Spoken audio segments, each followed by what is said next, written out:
Okay, once you've got your car assembled, we need to get it ready to go into the wind tunnel. The format we need to get there is an STL file. So if you go File, Save As, pull the menu up until you see stereolithography file or .stl. Click OK.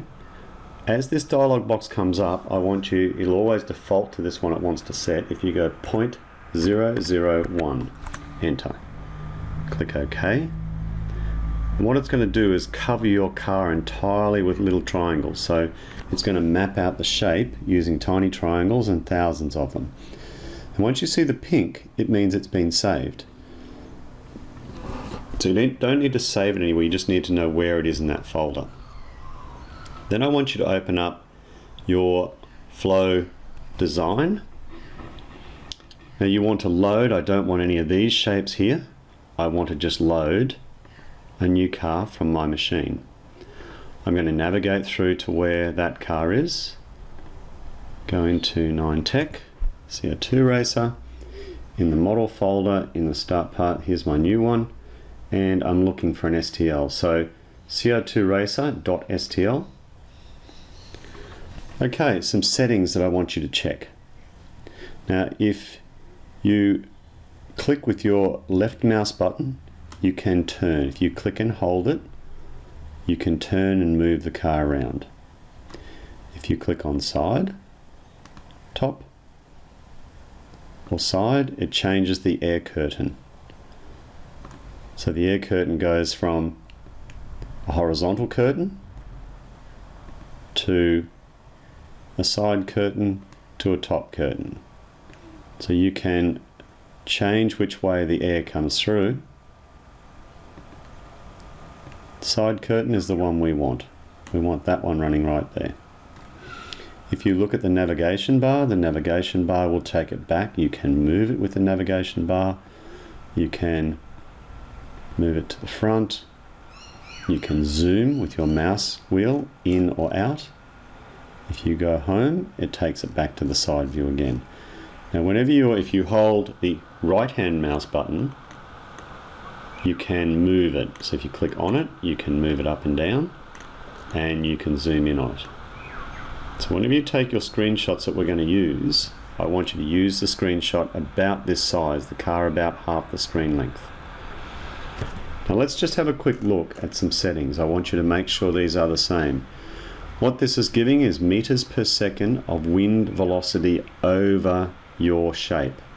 And if you notice it, it's pretty much right through the middle. You can change the position by moving the air curtain with this little blue ball here.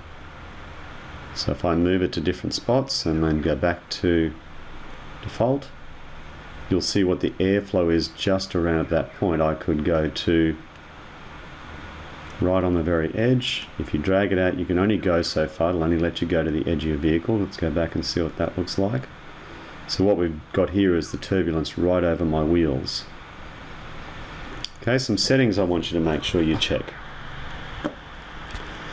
If you look at the red zone, faster air. The blue zone, slower air. So any turbulent air that's getting caught in here, much slower air and slower moving. The green air is the normal speed. As it hits something, it deflects and pushes it up and accelerates the air, so you can see the faster air running over the vehicle. Things you need to do. In simulation, I want you to make sure that you've got simulation at 100%. Set that to millimeters and meters display. Click OK. In the second one, I want you to make sure the wind speed is 10 meters per second. Click OK.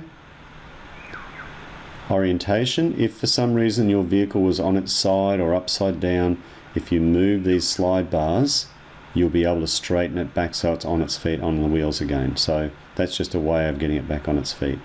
If you've drawn it upright in Creo, it should be fine here.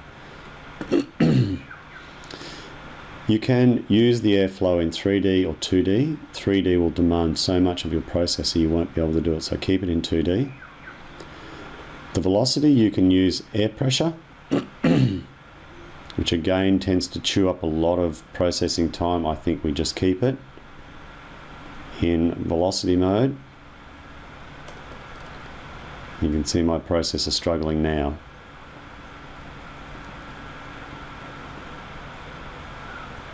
Okay.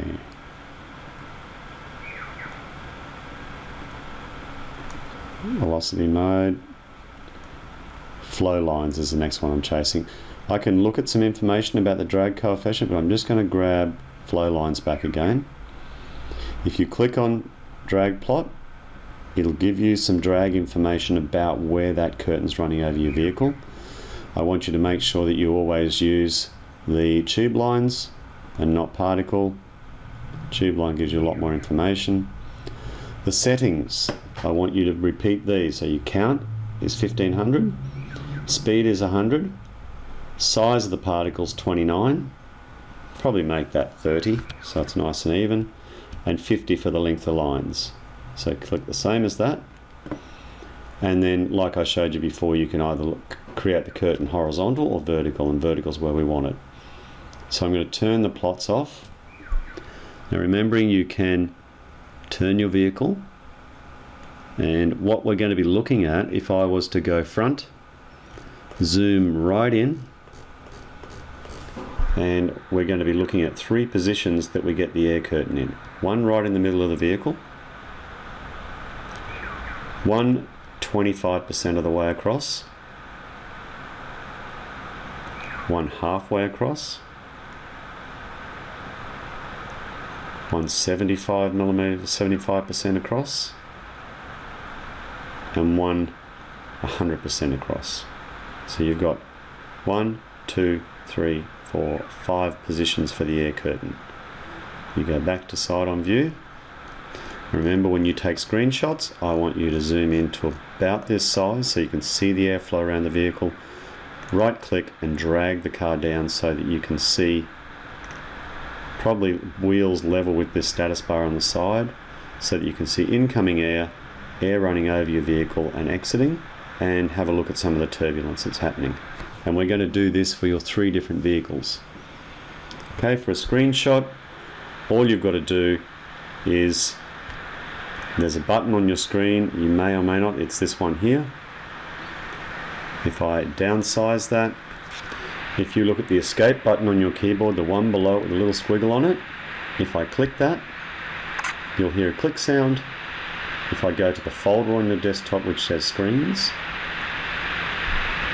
you can just keep clicking and grabbing screenshots as you want to go. So it will get momentary shots of you, showing you the turbulence areas that you're going to explain later in your folio.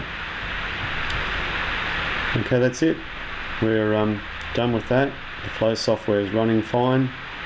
Have some fun.